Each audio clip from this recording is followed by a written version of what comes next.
សួស្តីអ្នកទាំងអស់គ្នាស្វាគមន៍មកកាន់វីរិតនៅក្នុងសប្តាហ៍នេះខ្ញុំបាទសូមលើកយកសៀវភៅថ្មីដ៏ល្បីមួយក្បាលដែលជាស្នាដៃនិពន្ធរបស់លោក Dale Carnegie ដែលមានចំណងជើងថា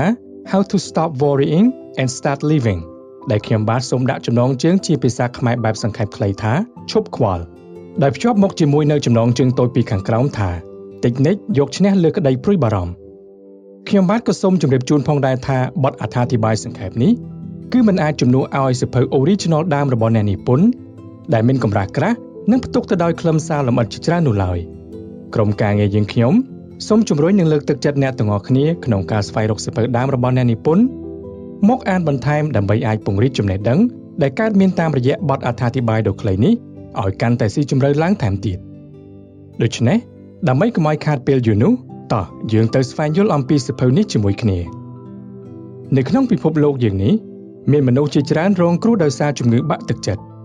ហើយក្នុងចំណោមមនុស្សដ៏ច្រើនទាំងអស់នោះពួកគេគឺមិនបានដឹងអំពីវិធីសាស្ត្រនៅក្នុងការដោះស្រាយនោះទេតែអ្នកទាំងអស់គ្នាមិនដែលសង្កេតមើលនិងចាប់អារម្មណ៍ដែរឬទេថាតើនៅក្នុងមួយថ្ងៃអ្នកទាំងអស់គ្នាកើតមានអារម្មណ៍រីករាយមួម៉ៅមិនសប្បាយចិត្តអន់ចិត្តខឹងក្រោធប៉ុន្មានដងហើយវាមានសភាពប្រែប្រួលយ៉ាងដូចម្តេចហើយចុះតើអារម្មណ៍ទាំងនោះបានកើតឡើងដោយរបៀបណាហើយវាកើតឡើងដោយសារតែអ្វីទៅតាមពិតទៅគោលបំណងដ៏ធំរបស់យើងនៅក្នុងការរស់នៅប្រចាំថ្ងៃក្រៅតែពីភាពរឹងមាំនិងសុខភាពរាងកាយល្អដើម្បីអាចសម្រេចជោគជ័យនៅក្នុងជីវិតនោះការដែលមានទំនាក់ទំនងល្អជាមួយមិត្តភ័ក្តិជាមួយមិត្តរួមការងារនិងមនុស្សជុំវិញខ្លួននោះគឺសុទ្ធតែជាធាតុផ្សំដ៏សំខាន់ដែលអាចញ៉ាំងឲ្យជីវិតរបស់យើងរស់នៅពោរពេញដោយភាពស្រស់បំព្រងប្រកបដោយអត្ថន័យបានហើយអ្វីទាំងអស់នេះវាអាចកើតមានឡើងទៅបានលុះត្រាណាតែអ្នកមានភាពរឹងមាំនៃផ្លូវចិត្តជាមុនសិនអ្នកនិពន្ធបានចែករំលែកនៅវិធីសាស្ត្រល្អៗជាច្រើនដើម្បីឲ្យយើងរាល់គ្នាអាចដឹងនិងបានយល់បានថាតើហេតុអ្វីបានជាយើងចេះតែមានអារម្មណ៍កើតទុក្ខទោមនស្សនៅក្នុងចិត្តហើយអារម្មណ៍នេះនៅតែបន្តនៅក្នុងចិត្តគំនិតរបស់យើងដោយស្រមោលអន្ទោលតាមប្រាណបើទោះបីជាយើងខិតខំបំភ្លេចឬមិនយកចិត្តទុកដាក់នឹងវាយ៉ាងណាក៏ដោយនោះបើតាមការលើកឡើងរបស់អ្នកនិពន្ធមនុស្សយើងជាច្រើនគឺរងគ្រោះដោយសារតែទុក្ខព្រួយនេះមិនស្រាកស្រានសោះនេះក៏ដោយសារតែយើងមានការរំពឹងទុកនៅអ្វីមួយអំពីអ្នកដទៃទាំងនោះរំពឹងចង់បានការតបស្នងត្រឡប់មកយើងវិញបែបនេះឬបែបនោះជាដើមឡាបើនិយាយមែនទែនទៅវាមិនមែនជារឿងចម្លែកនោះទេដែលយើងមានអារម្មណ៍បែបនេះគឺដោយហេតុថាយើងគឺនៅជាមនុស្សពុទ្ធជននៅឡើយប៉ុន្តែយ៉ាងហោចណាស់ក៏យើងនៅមានឱកាសអាចគ្រប់គ្រងអារម្មណ៍ទាំងអស់នោះបានដែរដោយគ្រាន់តែធ្វើតាមវិធីសាស្ត្រដែលបានចែករំលែកនៅក្នុងសៀវភៅនេះតែប៉ុណ្ណោះខ្ញុំបាទសូមធ្វើការសង្ខេបសៀវភៅនេះដោយចែកចេញជា13ចំណុចសំខាន់ៗដូចតទៅចំណុចទី1បំភ្លេចចោលការព្រួយបារម្ភទាំងអស់ហើយប្រើជីវិតរបស់អ្នករស់នៅក្នុងបច្ចុប្បន្នភាពហេតុផលចម្បងមួយដែលធ្វើឲ្យមនុស្សភាគច្រើនមានការព្រួយបារម្ភនិង stress ច្រើនគឺដោយសារតែពួកគេមិនបានប្រើប្រាស់ជីវិតរបស់គេរស់នៅក្នុងបច្ចុប្បន្នភាពនោះទេពួកគេចូលចិត្តដេកគិតដេកព្រួយបារម្ភតែអំពីរឿងរ៉ាវណាមួយដែលបានកើតឡើងរួចហើយនៅក្នុងអតីតកាលឬក៏ជារឿងដែលមិនទាន់នឹងកើតឡើងនៅឡើយឬក៏អាចជារឿងដែលហួសវិស័យឬដែលមិនអាចនឹងកើតឡើងទៅវិញក៏សឹងតែមានដែរដែលនេះមានន័យថាមនុស្សម្នាក់គួរណាស់តែរៀនរស់នៅក្នុងបច្ចុប្បន្នភាពនៃជីវិតរបស់ខ្លួនឲ្យបានច្រើនប៉ុន្តែនេះក៏មិនមែនមានន័យថាមិនឲ្យអ្នកគិតពីអ្វីដែលអ្នកត្រូវធ្វើនៅថ្ងៃស្អែកឬគិតអំពីថ្ងៃអនាគតនោះទេផ្ទុយទៅវិញគឺចង់សំដៅដល់ការប្រើប្រាស់នៅសមត្ថភាពដែលអ្នកមានឲ្យអស់លទ្ធភាពនៅក្នុងថ្ងៃនេះតែប៉ុណ្ណោះក៏ដូចជារៀនបង្កើតឱកាសសម្រាប់ខ្លួនឯងដើម្បីស្វាគមន៍ពេលវេលាដ៏ល្អមួយដែលនឹងមកដល់ក្នុងពេលណាមួយមនុស្សជាច្រើនគឺមិនបានដឹងថាអំណាចក្នុងការគ្រប់គ្រងការគិតរបស់យើងតាមពិតគឺស្ថិតនៅក្នុងដៃរបស់យើងឡើយការគិតមួយដែលល្អគឺអាចជំរុញឲ្យយើងអាចធ្វើរឿងល្អៗបានជួយឲ្យយើងមានគំនិតវិជ្ជមានជួយយើងឲ្យចេះរៀបចំផែនការមានបែបមានបទបានត្រឹមត្រូវរីឯការគិតមិនល្អវិញគឺអាចបណ្ដាលឲ្យយើងប្រឈមមុខទៅនឹងបញ្ហា stress និងអាចឈានដល់ការបាត់បង់នៅទំនុកចិត្តបានយ៉ាងងាយបើដូចនេះចុះហេតុអ្វីបានជាយើងទាំងអស់គ្នាមិនព្រមប្រើជីវិតរស់នៅក្នុងបច្ចុប្បន្នភាពរបស់ខ្លួននេះឲ្យបានល្អទៅដល់ពេលដែលត្រូវគេងក៏ចូលគេងទៅកុំទុកឲ្យខ្លួនអ្នកគិតច្រើនពេកច្រើនរហូតដល់ភ្លេចនឹកនាដល់ក្តីសុខដែលយើងអាចទទួលបាននៅក្នុងថ្ងៃនេះដើម្បីឲ្យអ្នកទាំងអស់គ្នាអាចយល់កាន់តែច្បាស់នោះអ្នកនិពន្ធក៏បានលើកជាឧទាហរណ៍មួយថាមាននារីម្នាក់ឈ្មោះធីតាដែលគាត់បានក្លាយជាមនុស្សបាក់ទឹកចិត្ត រហូតសឹងតែឈានដល់ការធ្វើអត្តឃាតខ្លួនឯងទៅហើយបន្ទាប់ពីប្តីរបស់គាត់បានស្លាប់លាចាកលោកនេះចោលគាត់នោះប៉ុន្តែអ្វីដែលអស្ចារ្យនោះគឺថាអ្វីគ្រប់យ៉ាងបានផ្លាស់ប្ដូរកែប្រែល្អប្រសើរឡើងនៅពេលដែលធីតាបានចាប់ផ្ដើមងាកមកផ្ដោតលើការរស់នៅក្នុងបច្ចុប្បន្នភាពរបស់នាងវិញក្តីព្រួយបារម្ភដែលកើតមានឡើងចំពោះធីតានៅក្នុងថ្ងៃនីមួយៗគឺនឹងត្រូវបានរសាត់អណ្ដែតទៅឆ្ងាយឬបំព្រេចចោលបន្ទាប់ពីនាងចូលនិន្ទ្រាធីតាមិននាំយកអារម្មណ៍ទាំងនោះទៅបន្តរំខានថ្ងៃស្អែកដែលជាថ្ងៃថ្មីសម្រាប់ជីវិតរបស់នាងនោះទេនាងអាចធ្វើវាបានដោយគ្រាន់តែនាងបានអាននៅប្រយោគដ៏មានឥទ្ធិពលមួយឃ្លាតែប៉ុណ្ណោះដែលសរសេរថាមនុស្សដែលឆ្លាតគឺដឹងយ៉ាងច្បាស់ថាថ្ងៃនីមួយៗគឺជាជីវិតថ្មីមួយគឺជាការចាប់ផ្ដើមថ្មីមួយដោយសារតែប្រយោគមួយឃ្លានេះតែប៉ុណ្ណោះវាបានធ្វើឲ្យជីវិតរបស់ធីតាមានភាពស្រស់បំព្រងប្រសើរឡើងវិញជាងមុនយ៉ាងខ្លាំងតែអ្នកមានដឹងទេថានៅជុំវិញសកលលោកមានមនុស្សប្រហែលជាង275លាននាក់ដែលបានរងគ្រោះដោយសារជំងឺបាក់ទឹកចិត្តនេះមិនមែនជាចំនួនតិចតួចនោះទេដូច្នេះហើយបានជាយើងត្រូវតែយកចិត្តទុកដាក់ថែរក្សានិងតាមដានអារម្មណ៍ផ្លូវចិត្តរបស់យើងឲ្យបានជាប្រចាំចំណុចទី2 3ជំហានសំខាន់ៗដែលអាចជួយអ្នកឲ្យចាកចេញផុតពីក្តីបារម្ភនិងការខ្វល់ខ្វាយនានាជំហានដំបូងគឺត្រូវផ្ដោតលើស្ថានភាពនៃក្តីបារម្ភទាំងឡាយដែលអ្នកមានហើយយកវាមកគិតពិចារណាហើយបន្ទាប់មកគិតថាតើក្នុងចំណោមក្តីព្រួយបារម្ភទាំងអស់នោះមួយណាដែលនឹងបណ្ដាលឲ្យមានលទ្ធផលធ្ងន់ធ្ងរអាក្រក់ជាងគេហើយនៅពេលណាដែលអ្នកបានកំណត់ថាមួយណាដែលជាក្តីព្រួយបារម្ភដែលនឹងនាំឲ្យកើតមានលទ្ធផលអាក្រក់ជាងគេហើយនោះបន្ទាប់មកគឺអ្នកត្រូវតែត្រៀមចិត្តនិងហ៊ានទទួលយកវាតែប៉ុណ្ណោះឧទាហរណ៍ដូចជាអ្នកអាចនឹងមានការព្រួយបារម្ភច្រើនអំពីការបាត់បង់ការងាររបស់អ្នកនៅក្នុងស្ថានភាពដ៏អាក្រក់ណាមួយប៉ុន្តែជំនួសឲ្យការព្រួយបារម្ភអំពីការបាត់បង់អ្នកអាចគិតវិជ្ជមានមកវិញថាបើបាត់បង់ការងារមួយនេះអ្នកក៏នៅតែអាចរកការងារថ្មីមួយទៀតធ្វើបានដែរកុំទៅគិតច្រើននាំតែប៉ះពាល់ដល់សុខភាពអីនិយាយដូចជាស្រួលណាស់មែនទេចុះតើធ្វើដូចបណ្ឌិតដើម្បីយើងអាចទទួលយករឿងទាំងនោះបានគឺតាមរយៈការព្យាយាមអប់រំចិត្ត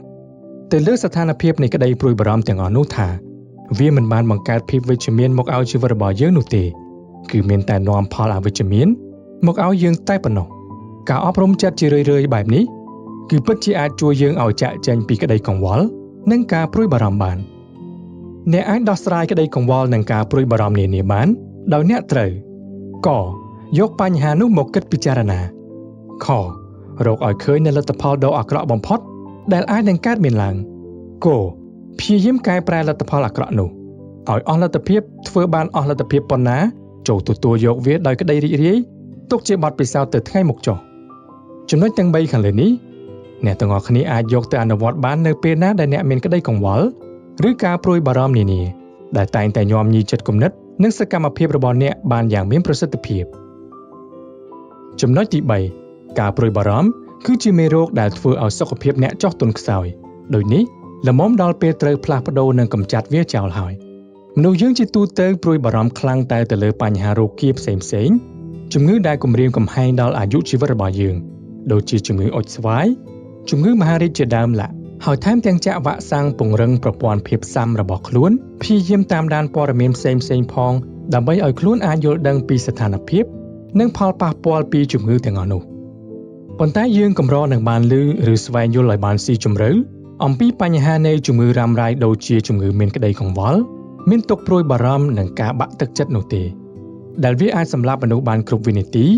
និងមានផលប៉ះពាល់យ៉ាងធំធេងដែលយើងមិននឹកស្មានដល់ដោយសារតែហេតុនេះហើយបានជាលោក Dr. Alexis Carrel បានលើកឡើងថាគ្រប់មនុស្សទាំងអស់ដែលមិនដឹងពីវិធីសាស្ត្រឆ្លើយតបទៅនឹងជំងឺទុក្ខព្រួយនេះអាចនឹងប្រឈមមុខទៅនឹងការស្លាប់ទាំងវ័យក្មេងបានហើយជំងឺទុក្ខព្រួយនេះអាចនឹងបណ្ដាលឲ្យយើងមាននៅជំងឺផ្សេងៗដូចជា 1. ជំងឺរលាកក្រពះដែលវានឹងអាចបណ្ដាលឲ្យយើងស្លាប់បានបើមិនមានការព្យាបាលភ្លាមៗឲ្យបានទាន់ពេលវេលាទេនោះតាមរយៈការសិក្សាមួយរបស់ Clinic Mayo បានបង្ហាញថាក្នុងចំណោមអ្នកជំងឺក្រពះ 15,000 នាក់ 4/5 នៃពួកគេគឺមិនមានលេចចេញនៅប្រភពបញ្ហាពីរាងកាយណាមួយឡើយក្រៅតែពីពិនិត្យឃើញថាពួកគេមានបញ្ហាទុក្ខព្រួយភាពភ័យខ្លាចភាពអាត្មានិយមឬមានសន្សំចិត្តគុំគួនស្អប់ចងកំហឹងជាដើមដែលជាប្រភពនៃបញ្ហារបស់ពួកគេទៅវិញ 2. អាចបណ្ដាលឲ្យមានជំងឺរលាកសន្លាក់ ជំងឺសន្លាក់ឆ្អឹងជំងឺពុកធ្មេញនិងបង្កើតឲ្យមានភាពមិនប្រក្រតីនៃក្រពេញទីរ៉ូអ៊ីតដែលអាចធ្វើឲ្យអ្នកទៅជាអស់កម្លាំងល្ហិតល្ហៃខ្លាំងនិងធ្វើឲ្យអ្នកបាត់បង់អារម្មណ៍ផ្ដោតទៅលើការងារថែមទៀតផង 3. អាចបណ្ដាលឲ្យកើតជំងឺលើសឈាមដែលវាអាចធ្វើឲ្យប៉ះពាល់ធ្ងន់ធ្ងរដល់បេះដូងរបស់អ្នកនិយាយឲ្យស្រួលយល់គឺថាជំងឺទុក្ខព្រួយនេះអាចបណ្ដាលឲ្យយើងស្លាប់បានដូចនេះវាចាំបាច់ណាស់ក្នុងការរិះរកវិធីដោះស្រាយផ្សេងៗដូចជាការបន្ធូរអារម្មណ៍តានតឹងតាមរយៈការគេងតាមរយៈសំណើចក្អាកក្អាយឲ្យបានច្រើននិងតាមរយៈសំឡេងតន្ត្រីជាដើមណាតែអ្នកមានដឹងទេថាការប្រើប្រាស់ការដកដង្ហើមឲ្យបានត្រឹមត្រូវគឺជាវិធីសាស្ត្រល្អបំផុតក្នុងការកាត់បន្ថយការបាក់ទឹកចិត្តដោយសារតែពេលដែលយើងដកដង្ហើមចេញចូលឲ្យបានជ្រៅវានឹងបញ្ជូនសារទៅកាន់ខួរក្បាលឲ្យបន្ធូរអារម្មណ៍របស់អ្នកដែលអាចធ្វើឲ្យអ្នកធូរស្រាលបាន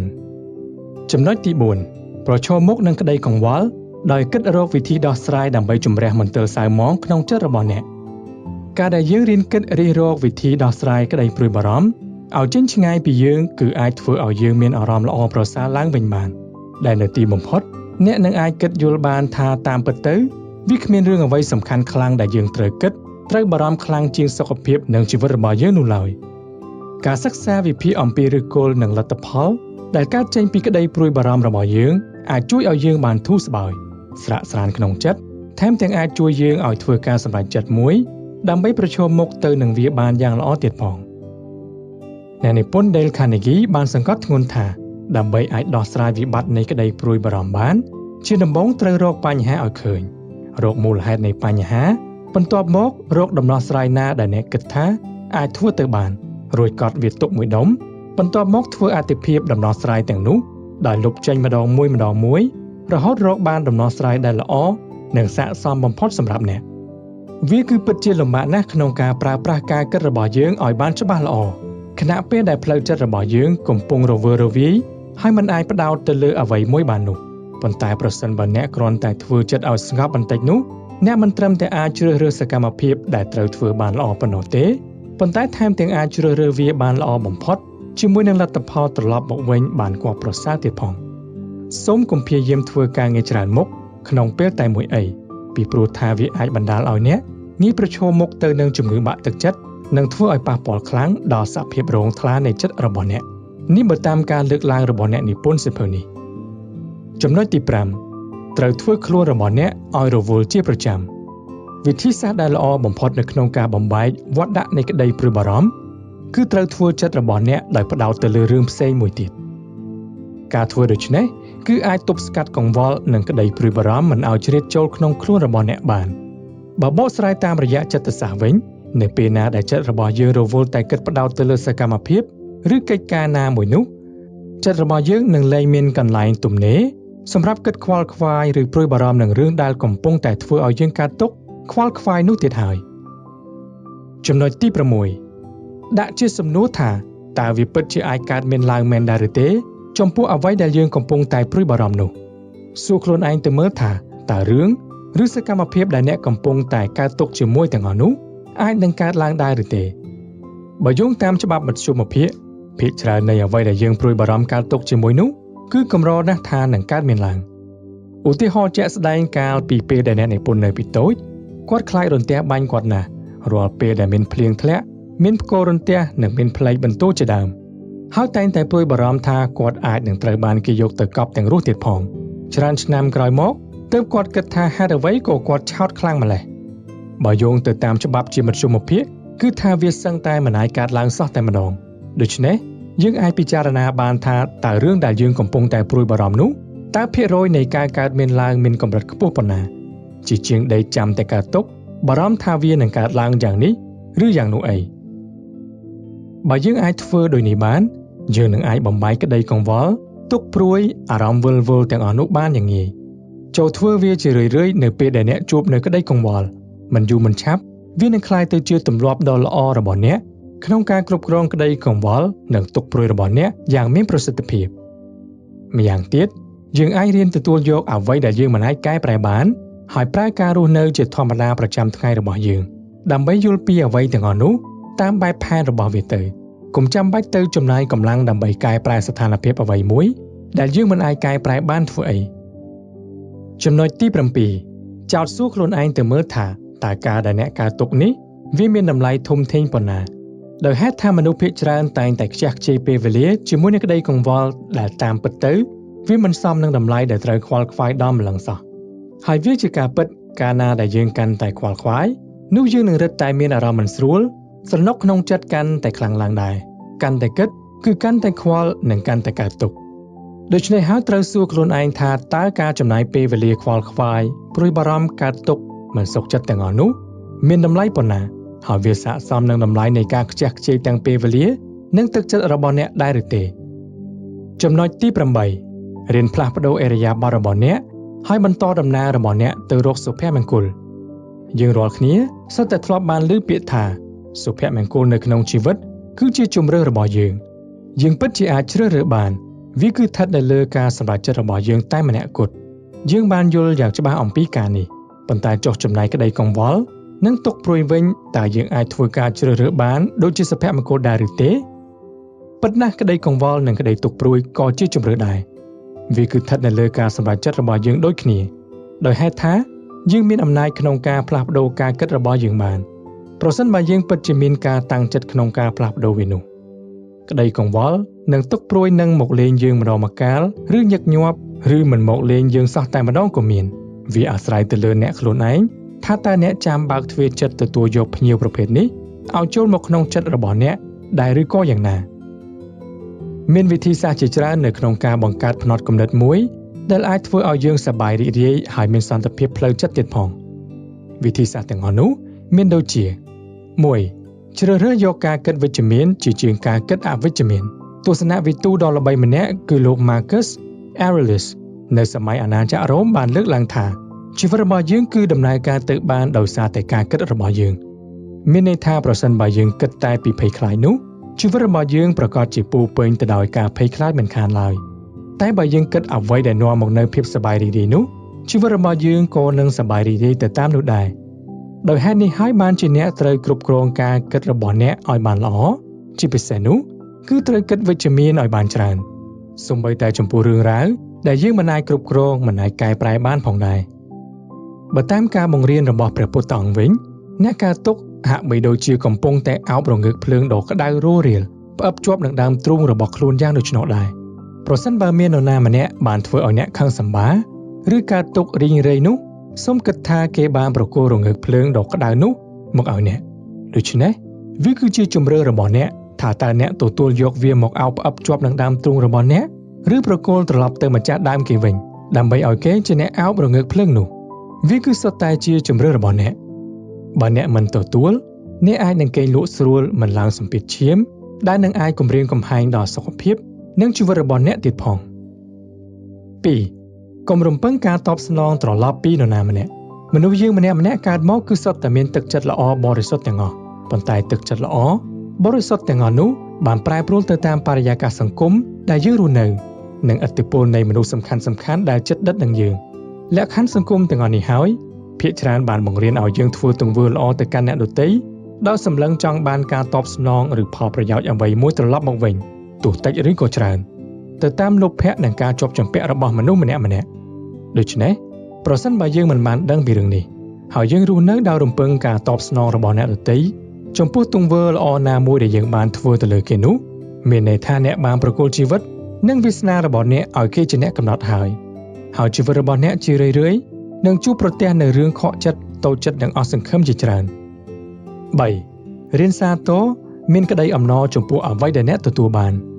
មានរឿងមួយដំណាលថាមានអ្នកចំនួនដ៏ស្ដុកស្ដម្ភម្នាក់បានធ្លាក់ខ្លួនក្រលំបាកតោកយ៉ាកបាត់បង់អ្វីគ្រប់យ៉ាងនៅសល់តែខោអាវមួយសម្រាប់ប៉ុណ្ណោះសូម្បីតែស្បែកជើងក៏គាត់គ្មានពាក់ផងគាត់មានការតក់ស្លុតនិងខូចចិត្តជាខ្លាំងជាមួយនឹងស្ថានភាពដ៏អាក្រក់ដែលបានកើតឡើងនៅក្នុងជីវិតរបស់គាត់ពេលខ្លះគាត់គិតចង់សម្លាប់ខ្លួនម្ដងដោយសារតែមិនអាចទទួលយកបាននៅស្ថានភាពដ៏លំបាកនោះរហូតដល់គាត់បានជួបនឹងបរិសុទ្ធជនពិការម្នាក់ដែលបាត់បង់ជើងទាំងសងខាងរបស់គាត់ផ្លាស់ទីទៅមុខដោយការរំកិលគូតរបស់គាត់ទៅមុខសន្សឹមដោយទឹកមុខរីករាយមានក្តីអំណរជាមួយនឹងអ្វីដែលគាត់កំពុងមាននៅក្នុងជីវិតការនេះបានធ្វើឲ្យបរិសុទ្ធកំសត់ធ្លាប់ជាអ្នកមាននោះបានភ្ញាក់រលឹកហើយយល់ថាបរិសុទ្ធពិការជើងនោះមានក្តីអំណរនៅក្នុងជីវិតច្រើនជាងគាត់គិតទៅទៀតរឿងដំណើរនេះចង់ប្រាប់យើងថា យើងអាចមានអារម្មណ៍មិនល្អនៅពេលដែលយើងគ្មានស្បែកជើងពាក់រហូតដល់ពេលដែលយើងបានជួបមនុស្សដែលគ្មានសូម្បីតែជើងសម្រាប់ដើរដូចយើងទើបយើងបានស្គាល់ពីតម្លៃនៃអ្វីដែលយើងកំពុងតែមាន 4. អ្នកត្រូវតែធ្វើជាខ្លួនពិតរបស់អ្នកគ្មាននរណាម្នាក់នៅក្នុងโลกនេះដែលដូចអ្នកនោះទេចុះហេតុអ្វីបានជាអ្នកត្រូវចាំបាច់ធ្វើខ្លួនរបស់អ្នកឲ្យដូចទៅនឹងអ្នកដទៃឬនរណាម្នាក់ទៅវិញសូមកុំព្យាយាមធ្វើខ្លួនអ្នកឲ្យដូចជានរណាម្នាក់ឲ្យសោះពីព្រោះថាអ្នកគឺជារូបអ្នកគឺជាកោសិកាឯកដែលគ្មានមនុស្សណាម្នាក់នៅលើโลกនេះដូចអ្នកនោះឡើយ 5. ធ្វើល្អដល់អ្នកដទៃជាមួយនឹងការធ្វើសេចក្តីល្អទៅកាន់នរណាម្នាក់ជារៀងរាល់ថ្ងៃមិនត្រឹមតែអាចធ្វើឲ្យខ្លួនយើងសប្បាយចិត្តប៉ុណ្ណោះទេប៉ុន្តែក៏អាចធ្វើឲ្យអ្នកដទៃសប្បាយចិត្តផងដែរទាំងអស់នេះនឹងធ្វើឲ្យអ្នកបង្កើតបាននូវការគិតវិជ្ជមានភាពរីករាយមានក្តីអំណរនៅក្នុងជីវិតដូច្នេះទុកព្រួយទាំងឡាយប្រហែលជាត្រូវឯបគិនសិនហើយមែនទេចំណុចទី9តែការរិះគន់គឺពិតជាបង្កប់នៅដំបូលមានមែនដែរឬទេនៅពេលណាដែលយើងទទួលបាននូវការរិះគន់ពីអ្វីមួយទោះបីការរិះគន់នោះធ្វើឡើងក្នុងគោលបំណងល្អក្តីមិនល្អក្តីក៏នឹងធ្វើឲ្យយើងមានអារម្មណ៍មិនល្អដែរហើយបន្ទាប់មកគឺចាប់ផ្ដើមកើតទុក្ខមិនសប្បាយចិត្តមុខស្មើមិនខានឡើយលុះត្រាតែអ្នករៀនផ្លាស់ប្ដូរការរិះគន់នោះដោយគិតថាតាមពិតទៅគេបានបង្កប់ដំបូលមានដើម្បីធ្វើឲ្យអ្នករីកចម្រើនទៅវិញទេតើមិនខុសអ្វីពីរឿងមាននរណាម្នាក់រិះគន់អ្នកដោយមិនមានហេតុផលច្បាស់លាស់គឺដោយសារតែគេច្រណែននឹងអ្នកឬអ្នកអាចធ្វើបានល្អជាងគេក៏មានដែរដូច្នេះការរិះគន់របស់អ្នកដទៃបើទោះបីជាពេលខ្លះវាបានធ្វើឲ្យយើងមិនសប្បាយចិត្តមិនស្រណុកត្រចៀកក៏ដោយចុះ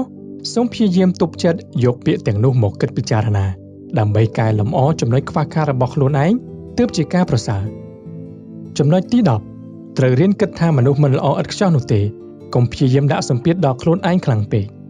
ចំណុចទី11លុបចេញឲ្យអស់នៅការនឿយហត់ទាំងផ្លូវកាយនិងផ្លូវអារម្មណ៍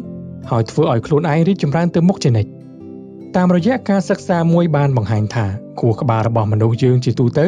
គឺមិនមែនចុះទន់ខ្សោយដោយសារតែការធ្វើការងារហួសកម្លាំងនោះទេប៉ុន្តែវាអាចចុះទន់ខ្សោយបានគឺដោយសារតែភាពទ្រុឌទ្រោមផ្នែកសតិអារម្មណ៍ទៅវិញទេគ្រូពេទ្យផ្នែកវិកលចរិតលោក Hartfield បានបញ្យល់ថាភាពហត់នឿយខ្លាំងបំផុតមិនមែនកើតចេញពីរាងកាយនោះទេគឺវាបណ្ដាលមកពីផ្លូវចិត្តហើយវាមានភាគរយតិចតួចបំផុតដែលវាបណ្ដាលមកពីរាងកាយដែលយើងតែងតែបានឮមនុស្សនិយាយតគ្នាថាស៊ូហត់កាយកុំឲ្យហត់ចិត្តនោះឯងជាងថតរូបម្នាក់ដែលគាត់ពិតជាអស់កម្លាំងខ្លាំងណាស់ហើយចុកខ្លួនប្រាណទៀតផងបន្ទាប់ពីគាត់បានបញ្ចប់ការងាររបស់គាត់ម្ដងប៉ុន្តែបន្ទាប់ពីគាត់ទទួលបានការហៅទូរស័ព្ទពីសង្សាររបស់គាត់មកគាត់ហាក់មានកម្លាំងឡើងវិញភ្លាមតែម្ដងតែអ្នកទាំងអស់គ្នាធ្លាប់ជួបករណីដូចជាជាងថតរូបម្នាក់នេះដែរឬទេឬមួយអ្វីផ្សេងទៀតដែលអាចធ្វើឲ្យអ្នកមានកម្លាំងភ្លាមបន្ទាប់ពីធ្វើការហត់នឿយពេញមួយថ្ងៃទៅហើយនោះចំណុចទី12គេងឲ្យបានគ្រប់គ្រាន់ពីព្រោះថាវាពិតជាសំខាន់ខ្លាំងណាស់ការគេងមិនលក់គឺជាបញ្ហាដ៏ចម្បងមួយដែលកើតមានឡើងចំពោះមនុស្សជាច្រើននៅក្នុងពេលបច្ចុប្បន្ននេះហើយការដែលគេងមិនលក់ដោយសារតែការកើតទុក្ខគឺរឹតតែធ្ងន់ធ្ងរទៅទៀតដូចនេះប្រសិនបើអ្នកគេងមិនលក់សូមព្យាយាមអនុវត្តតាមការណែនាំខាងក្រោមនេះក្រោកទៅអានសៀវភៅរហូតដល់អ្នកមានអារម្មណ៍ថាអស់កម្លាំងកុំខ្វល់ច្រើនជាមួយនឹងការគេងមិនលក់ដោយងាកមកបន្ធូរអារម្មណ៍ផ្លូវចិត្តនិងរាងកាយរបស់អ្នកដោយអាចសាកល្បងជាមួយនឹងតន្ត្រីដែលស្រទន់ឬក្រោកទៅហាត់ប្រាណរហូតដល់អ្នកអស់កម្លាំងជាដើមចំណុចទី13អ្នកមិនចាំបាច់គិតថារាល់ជំរឿរបស់អ្នកចាំបាច់ត្រូវតែល្អត្រូវតែត្រឹមត្រូវនោះទេធ្វើវាឲ្យបានល្អបំផុតតាមដែលអ្នកអាចធ្វើទៅបានពេលខ្លះវាមិនជោគជ័យនោះទេនៅពេលដែលអ្នកធ្វើវាជាលើកដំបូងពីព្រោះថាវាត្រូវការពេល2ទៅ3ដងសិនទម្រាំអ្នកអាចរកផ្លូវត្រូវឃើញបានអ្វីដែលសំខាន់គឺខំប្រឹងធ្វើអ្វីដែលអ្នកអាចធ្វើបានដើម្បីឲ្យស្ថានភាពបានល្អប្រសើរឡើងវិញដោយគិតថាអ្នកបានធ្វើអស់លទ្ធភាពហើយឈប់កាត់ទុកតទៅទៀតចំពោះអ្វីដែលវាមិនអាចទៅរួចអ្វីដែលមិនអាចគ្រប់គ្រងបានលើសពីនេះទៅទៀតហេតុផលដែលមនុស្សកាត់ទុកខ្លាំងគឺរឿងលុយអ្នកខ្លះក៏គិតថាប្រសិនបើពួកគេអាចរកលុយបានច្រើនជាងពេលនេះប្រហែលជាគេអាចបំបត្តិទុក្ខកង្វល់នៅក្នុងជីវិតរបស់គេបានហើយតែតាមពិតទៅវាមិនដូច្នោះទេវាគឺស្ថិតនៅលើចិត្តរបស់អ្នកទៅវិញទេប៉ុន្តែដើម្បីកុំឲ្យអ្នកជួបនៅកង្វល់រឿងលុយកាក់អ្នកនិពន្ធក៏បានចែករំលែកនៅវិធីសាស្ត្រក្នុងការគ្រប់គ្រងលុយកាក់ផងដែរដូចជាអ្នកត្រូវ 1. កត់ទុកនៅរាល់ចំណូលចំណាយទាំងអស់ 2. ទទួលការប្រឹក្សានិងកំណត់ការចំណាយដែលសមហេតុផល 3. រៀនចំណាយឲ្យបានត្រឹមត្រូវនិងចាំបាច់ 4. កុំធ្វើឲ្យខ្លួនឯងឈឺក្បាលនឹងរឿងចំណាយដែលអ្នកមិនអាចទៅរួច 5. បង្កើតតារាងចំណូលចំណាយសម្រាប់ពេលអនាគត 6. ប្រើធានារ៉ាប់រងនានាលើរឿងអាសន្នដែលអាចកើតមានឡើងជាយថាហេតុដូចជាឈឺថ្កាត់ឬពេលមានហានិភ័យណាមួយកើតមានឡើងដូចជាភ្លើងឆេះផ្ទះឬគ្រោះថ្នាក់ចរាចរណ៍រហូតដល់មានពិការភាពជាដើម សេចក្តីសន្និដ្ឋានការរៀនបញ្ឈប់ក្តីកង្វល់គឺជាកាតាលីករមួយដ៏មានឥទ្ធិពលដែលជួយឲ្យយើងអាចផ្លាស់ប្ដូរជីវិតរបស់យើងបានទាំងស្រុងប៉ុន្តែការនេះវាមិនអាចកើតឡើងទៅបាននៅក្នុងរយៈពេលតែមួយយប់នោះទេវាពិតជាត្រូវការនូវការតាំងចិត្តនិងការខិតខំរបស់អ្នកនៅក្នុងរយៈពេលណាមួយប៉ុន្តែនៅពេលណាដែលអ្នកសង្កេតឃើញថាអ្នកអាចធ្វើបានហើយអាចគ្រប់គ្រងក្តីកង្វល់និងការព្រួយបារម្ភរបស់អ្នកបានហើយនោះសូមអ្នករីករាយសាទរនឹងសមិទ្ធផលរបស់អ្នកនេះចុះហើយបន្តអនុវត្តវាឲ្យបានល្អឡើងជាបន្តទៀតអ្នកត្រូវចាំថាអ្នកមានអំណាចគ្រប់គ្រាន់ក្នុងការគ្រប់គ្រងទៅលើការគិតរបស់អ្នកសកម្មភាពរបស់អ្នកក៏ដូចជាសុភមង្គលរបស់អ្នកផងដែរក្តីបារម្ភនិងទុក្ខព្រួយគឺគ្រាន់តែជាភ្ញៀវដែលមកលេងយើងម្ដងម្កាលហើយនឹងត្រូវដល់ពេលត្រឡប់ទៅវិញជាប្រកបដូច្នេះវាស្ថិតនៅលើរូបអ្នកថាតើអ្នកចង់បើកទ្វារចិត្តរបស់អ្នកទទួលយកពួកគេចូលមកលេងក្នុងផ្ទះនៃចិត្តរបស់អ្នកឬបិទទ្វារចិត្តមិនទទួលស្វាគមន៍ពួកគេជាដាច់ខាតឬក៏ទទួលពួកគេចូលមកលេងជាធម្មតាប៉ុន្តែអ្នកច្បាស់ក្នុងចិត្តថាអ្នកមានភាពរឹងមាំអាចការពារតទល់មិនឲ្យពួកគេធ្វើអ្វីតាមតែអំពើចិត្តរបស់ពួកគេបានឡើយសូមអបអរសាទរអ្នកបានបញ្ចប់សៀវភៅថ្មីមួយក្បាលទៀតហើយសូមអរគុណសម្រាប់ការតាមដានស្ដាប់កុំភ្លេចជួបគ្នាជាមួយនឹងសៀវភៅថ្មីមួយក្បាលផ្សេងទៀតសម្រាប់ពេលនេះសូមអរគុណនិងសូមជម្រាបលា